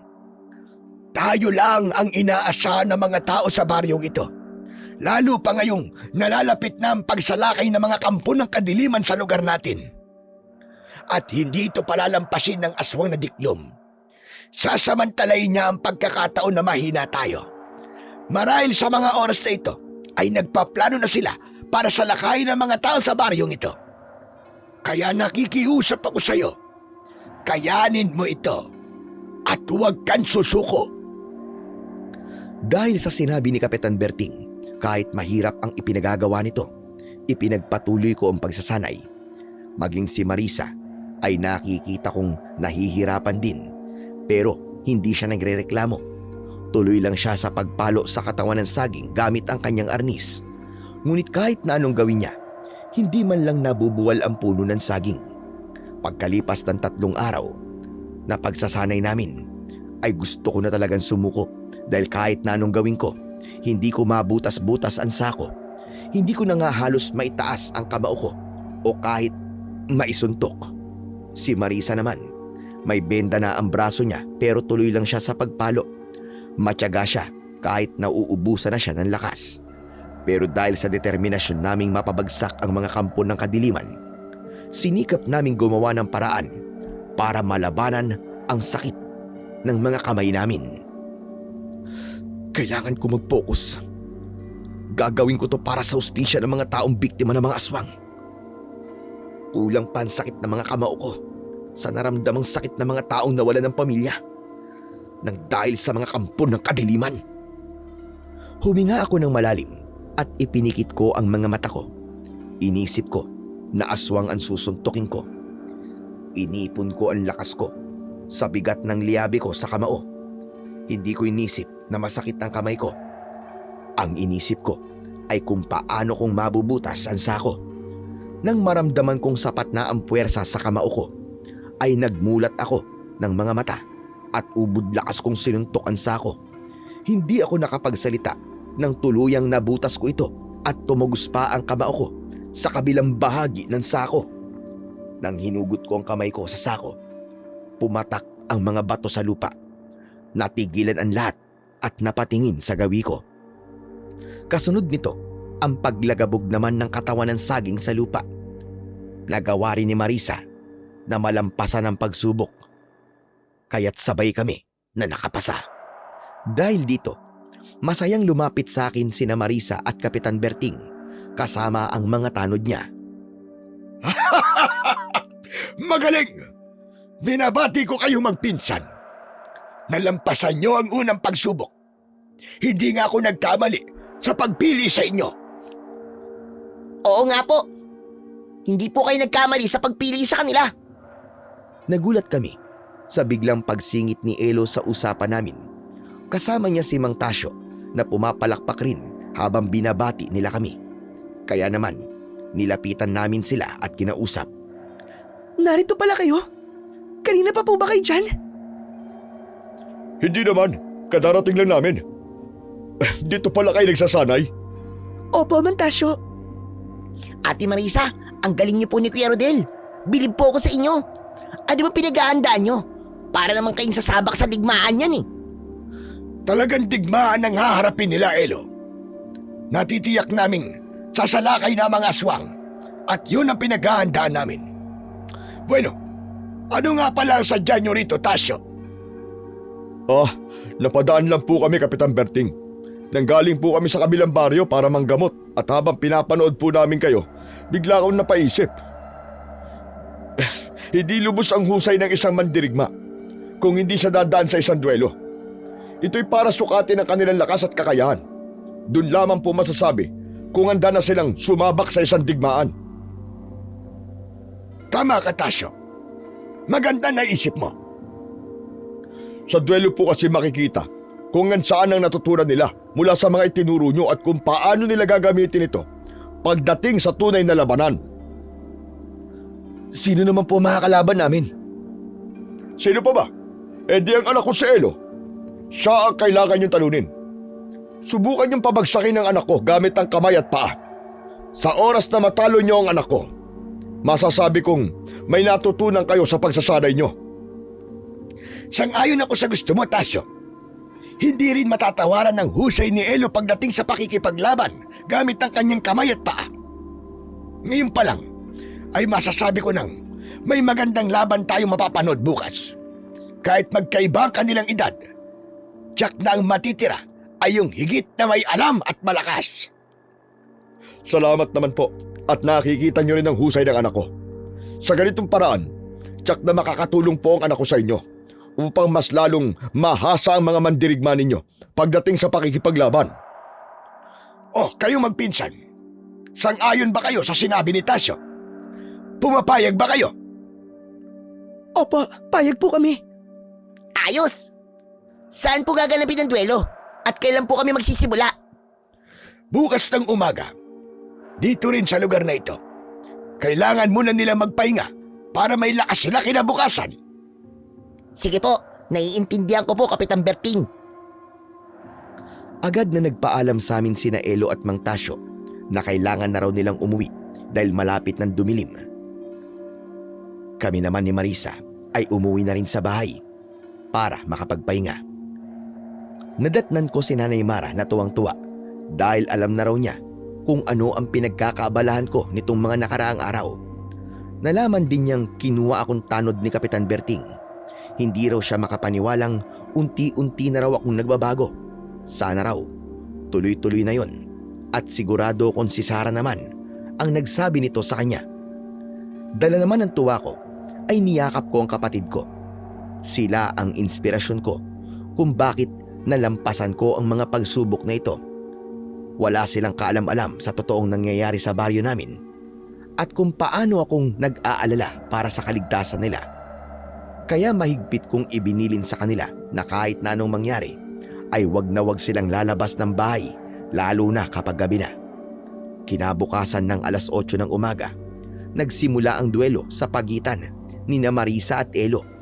Kami naman ay nanonood sa kanila. Kasama sina Kapitan Berting at Mang Tasyo. Naroon din ang mga tanod na nakikiisa sa paghatol sa duelo. Maya-maya pa ay pumunta si Kapitan Berting sa gitna ng dalawa. Saka siya nagsalita. Handa na ba kayo sa duelo? Opo, Kapitan Berting. Ako rin po. Handa na rin po ako para sa duelo. Kung ganon, ay ipapaalam ko sa inyo ang magiging patakaran ng duelo.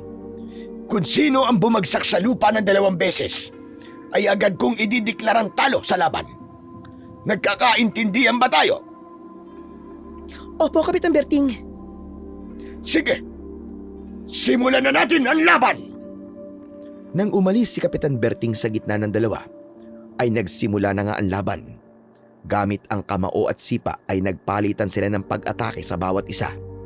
Magaling talaga si Elo at nahirapan talaga si Marisa na iwasan ang bawat pag-atake nito ng suntok. Sa unang pagkakataon, bumagsak sa lupa si Marisa. Kaya naman, hindi napigilan ni Kapitan Berting ang hindi paalalahanan ang pinsan ko. Mag-focus ka, Marisa! Focus!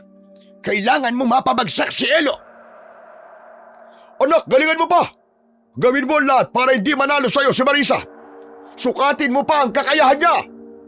Sige po, Tay! Sa muling pagpapatuloy ng laban ng dalawa, ay napabagsak naman ni Marisa si Elo. Ngunit gumanti ito ng 2 sipa na tumama sa sikmura ni Marisa. Napaatras siya at muli siyang sumugod para makipagsabayan ng suntukan kay Elo. Pero nahawakan nito ang kanyang kamao at sa pag-ikot ng bata ay naibalibag siya nito. Sa kasamaang palad ay sinabi ni Kapitan Berting na talo si Marisa sa labang yon. Kaya ako naman ang humarap kay Elo. Nasa gitna namin noon si Kapitan Berting upang ipaalala ang patakaran ng duelo. Sa pagsisimula nga ng laban namin ay napatunayan kong mahirap talagang pabagsakin si Elo dahil naiiwasan niya ang bawat pag-atake ko.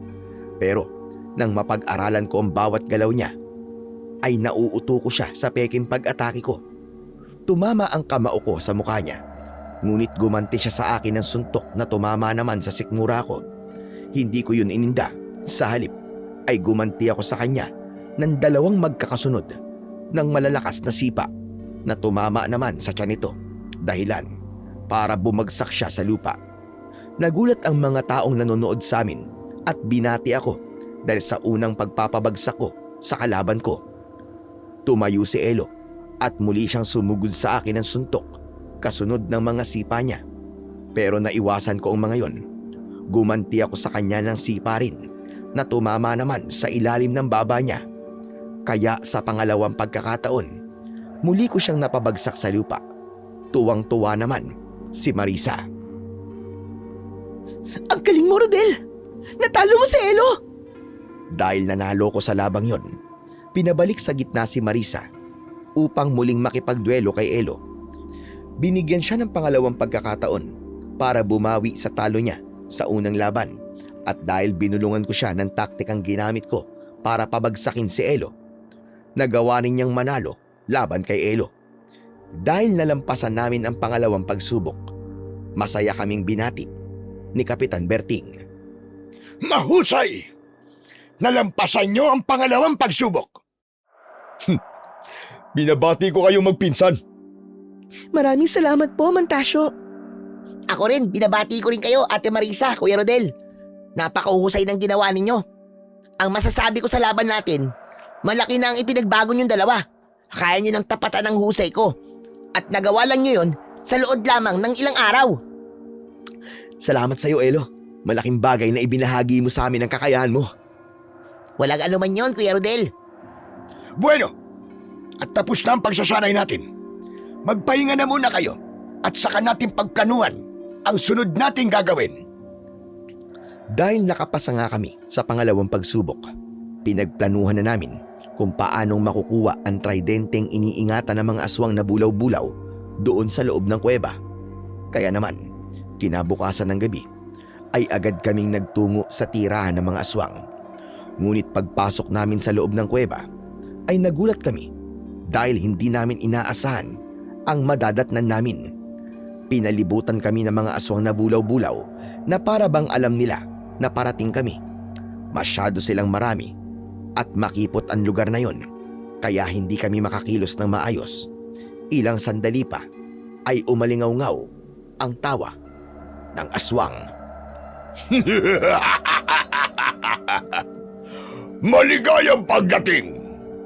Ano? Nagulat ba kayo? Talagang nagulat kami dahil bumulaga sa amin ang aswang na diklum habang hawak nito ang kanyang tridente. Nakangisi siya habang pinagmamasdan ang kanyang sandata. Nang mga sandaling yon ay suot ko ang liyabi ko at hawak naman ni Marisa ang kanyang mga arnis. Kanina ko pa kayo hinihintay. Bakit ngayon lang kayo dumating? Anong sabi mo? Uulitin ko pa ba sinabi ko? Ang balita ko pa naman sasalakayin niyo raw ang kuweba ko para kunin na mahiwaga akong tridente. Kaya lang paano ba yan? Naunahan ko na kayo. Hawak ko na ang sandata ko. Akala niyo ba ay madali niyo ako may isahan? Hindi ako tanga na basta na lamang magpapatalo sa inyo. Hayop ka! Alam mo lahat ng kilos namin! Sino ka man talaga? Hindi na mahalaga kung sino ko. Ang mahalaga, alam kong pinaghandaan niyo ko. Matindi raw ang ginawa niyong pagsasanay laban sa akin. Kaya lang, hindi niyo naman ito pinaghandaan. Anak naman ng 10 tipaklong Marisa, oh! Naisahan tayo, ah! Nahulog tayo sa patibong niya! Tama ka, Rodel. Ibig sabihin, may tumaydor sa atin. Natigilan kami sa pagsasalita nang mula sa bukana ng kuweba ay pumasok ang isang aswang na bulaw-bulaw at lumapit siya sa tabi ng aswang na diklum. Umalingaw-ngaw ang mga angil nito na para bang huni ng isang banakon. Mas lalong lumakas ang tawa ng aswang na diklum nang makita ang reaksyon namin.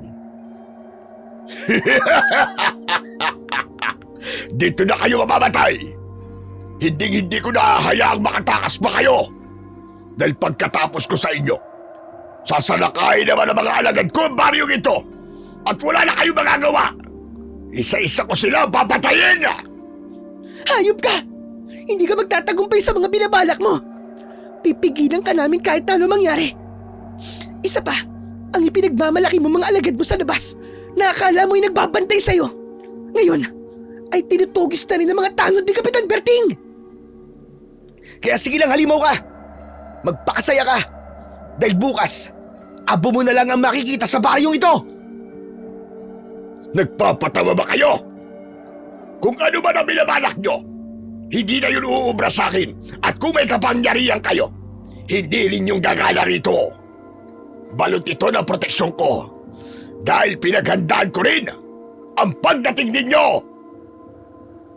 Kahit nawawalan na kami ng pag-asa noong mga sandaling yon, ay ipinakita namin ang aming sandata. Hudyat yun para sa pagsisimula ng laban. Sige mga alagad ko! Simulan nyo na ang magandang laban at manonood ako. Ipakita nyo sa akin kung paano nyo silang pamamagsakin! Umupo ang aswang na diklum sa isang batong upuan na parang trono, habang ang isang aswang na bulaw-bulaw ay nasa tabi lang nito at pinanonood kami. Nahirapan kami sa unang pakikipaglaban sa mga aswang na bulaw-bulaw dahil bukod sa kanilang bilis ay may kakayahan din silang gumapang sa pader. Pero nakipagsabayan kami. Katwiran namin ni Marisa noon, patay na akong patay at ubusan ng lahi. Gamit ang liyabi ko, lahat ng tinatamaan ng suntok ko ay agad na nasusunog ang katawan. Ganon din ang nangyayari sa lahat ng tinatamaan ng arnis ni Marisa hanggang sa sila ay masunog at maging abo ang katawan. Kaya sa huli ay napatay naming lahat ang mga aswang na bulaw-bulaw at silang dalawa na lamang ang natira naming kalaban. Napatayo sa upuan ang aswang na diklum. Hindi siya makapaniwalang gumana ang kapangyarihan ng aming sandata sa loob ng kuweba. Ano nangyari? Paano gumana ang kapangyarihan ng sandata nyo sa loob ng kuweba ko?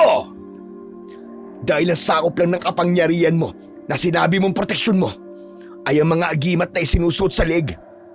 Nagkataon na ang mga taglay naming agimat ay nakadikit mismo sa sandata namin. Kaya ang proteksyong pinagmamalaki mo ay inutil na agaya mo. Mga walang iya kayo! Hindi ako makakapayag na maisahan niyo ako! Tanggapin mo na lang ang katotohanan na kailanman ay hindi mananaig ang kasamaan laban sa puwersa ng kabutihan. Kaya hindi gumana ang kapangyarihan mo dahil alagad ka ng dilim na dapat nang ibalik sa impyerno ang pinanggalingan mo. Kaya humanda kayo ngayon dahil kayo naman ang sunod na mamamatay. Pero hanggat nasa akin ang tridente ko, hindi kayo magtatagumpay. Hala, sige na, mahal kong anak. Suguri mo sila at patayin mo sila para sa akin. Sumugod sa amin ang natitirang aswang na bulaw-bulaw. Subalit napansin namin na tila ba napipilitan lang siyang sumunod sa utos ng ama niya. Kita ko yon dahil may pagkakataon na sana siyang paslangin kami. Ngunit hindi niya ginawa. Ano pang hinihintay mo, anak? Patayin mo na sila! Bilisan mo! Ngunit nagpatalo ito na agad naming naunawaan. Hindi namin siya ginamitan ng sandata at ipinaubaya ko siya kay Marisa. Hoy ikaw! Tayong dalawa magtos! Tignan lang natin kung gagana pa ang kapangyarihan mo sa gagawin ko! Ibinuhos ko lahat ng konsentrasyon ko sa kamao ko at nagliwanag ang liyabe na bumalot sa buong katawan ko. Proteksyon yun laban sa itim na orasyon ng diklum para hindi niya makontrol ang anino ko. At nang maramdaman ko ang malakas na enerhiyang nagmumula sa kamao ko, sinugod ko ng malakas ang aswang na diklum. Ito ang hindi mo pinagandaan! Namnamin mo ang epekto ng liyabi ko! Binigwasan ko ng malakas na suntok ang aswang na diklum na tumama direkta sa dibdib nito. Bumalot ang malakas na liwanag sa buong katawan niya. Pero dahil sa kapangyarihan ng tridente nito, hindi ito nasunog. Ngunit sa sobrang lakas ng epekto ng kamao ko sa katawan niya, pasadsad siyang bumagsak sa sahig ng kuweba. Agad ko siyang nilapitan, pero kahit nakahiga siya, ay inatake niya ako ng saksak ng kanyang tridente. Mabuti na lang at nahawakan ko ito at inihagis ko sa bukana ng kuweba. Sakto na dumating si Kapitan Berting kasama ang mga tanod niya.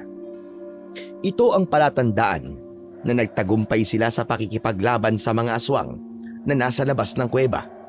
Dinampot nito ang tridente at mabilis siya lumapit sa amin. Kaya naman, tumayo ang aswang na diklum at pinagtawanan niya si Kapitan Berting. Hindi kayo makakagante! Marami na akong pinagdaanan, kaya hindi kayo magtatagumpay! Tumigil ka! Wala na sa'yo ang kapangyarihan mo, kaya huwag ka nang magmalaki!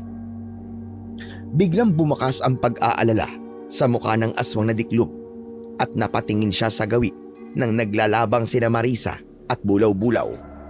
Sakto naman yun na tinamaan ni Marisa ng arnis sa katawan. Unti-unti itong bumalik sa pagiging tao at nagulat kaming lahat sa aming nasaksihan. Elo? Ikaw? Ikaw ang aswang na bulaw-bulaw? Traidor ka! Paano nangyari to? Marisa, hindi ka laban si Elo! Pakinggan mo ang sasabihin niya! Sabihin mo, Elo, bakit hindi namin naramdaman ang presensya mo bilang isang aswang? Dahil balot kami ng proteksyon ni tatay. Mas tumibay yun dahil sa gamot na inilagay niya sa likod nyo. Kaya kahit lumapit kami sa inyo, ay hindi nyo kami mararamdaman. Lalo na kapag may agimat kayo. Kung gano'n, si Mang Tasyo ang aswang na diklum? Oo. Siya ang nasa harapan nyo. Kontrolado niya kami. Patawarin niyo ako. Gustuin ko man na iligtas kayo, pero hindi ko makontrol ang katawan ko. Plano to ni tatay. Paano ka humantong sa ganito, Elo? Bakit ka pumayag na gamitin ka ng iyong ama sa kasamaan? Hindi ko siya totoong ama. Ginagamit niya lang ang lahi namin para gawin ang gusto niya. Ang totoo niyan, hindi namin gustong ginagawa namin. Dati tahimik kaming namumuhay bago kami nagkaganito. At kahit kailan, hindi kami kumain ng karne ng tao. Patunay ito na hindi ako nasunog. Pero nagkamali ako. Kaya sige na, patayin niyo na lang ako. Hindi ka namin papatayin, Elo. Alam ko ang pakiramdam ng ganyan dahil minsan na kaming nakontrol ng ama mo. Tama lang na huwag niyo saktan si Elo. Kasabuat natin siya. Ako ang humingi ng tulong sa kanya para magawa ang planong ito. Alam namin ang kunwaring patibong na ito para mapaniwala namin si Tasyo. Hindi namin ito sinabi sa inyo magpinsan para magmukhang kapanipaniwala ang magiging reaksyon nyo. Sa pagkakataong ito, sabay-sabay nating papatayin ang aswang na si Tasyo. Mga hayop kayo! Pinagkaisaan niyo pala ako! Tama lang yun sa'yo, hayop ka. Akala namin, totoong mabuti kang tao. Yung pala, nagpapanggap ka lang at nagkukunwaring albularyo para may sakutuparan mo mga binabalak mo. At dahil dyan, hayop ka, katapusan mo na! Arnis, liabe, sibat, at sarili niyang tridente ang bumaon sa katawan ng aswang na diklum na si Mang Tasyo. Napasigaw siya ng malakas dahil sa labis na sakit. Lumaban siya pero hindi niya kinaya ang pinagsamang epekto ng sandata naming may agimat. Agad na nasunog at naging abo ang kanyang katawan. Habang si Elo naman ay nawala ng malay dahil nawala rin ang mahikang nakabalot sa katawan nito. Kinabukasan ay inabangan namin ang paggising ni Elo. Nang mga oras na yon, malaya na siya mula sa kapangyarihan ni Mang Tasyo. Nalaman din namin na anak pala ni Kapitan Berting ang babaeng buntis na una nang naging biktima ng mga aswang na bulaw-bulaw. Kaya ganun na lang din ang galit ng matanda sa mga aswang. Salamat naman at gising ka na, Elo. Ano ng plano mo ngayon? Wala na po akong mapupuntahan, Kapitan. Sino pong tatanggap sa akin? Lalo na po sa kalagayan ko. Ako, kami ang tatanggap sa'yo. Basta't ipangako mo, hinding-hindi mo kami sasakmalin, ha? Kahit kailan po, hindi po ako tumikim po ng karne ng tao. Kaya nga po naging mangangaso ako dahil lihim po ako nagliligtas ng tao eh. Kaya lang, hindi ko po maiwasan ang hindi pumatay. Dahil nga po sa kapangyarihan ni tatay. Huwag ka mag-alala, Elo. Simula ngayon, hindi ka na magiging ganun kasama. Narito kami. Ituring mo kami mga kapatid mo. Kami na ang bago mong pamilya. Ayos ba yun sa'yo? Siya nga naman, Elo. Simula ngayon, kalimutan na natin ang lahat ng mga nangyari at ilihim natin ang tungkol sa pagkatao mo.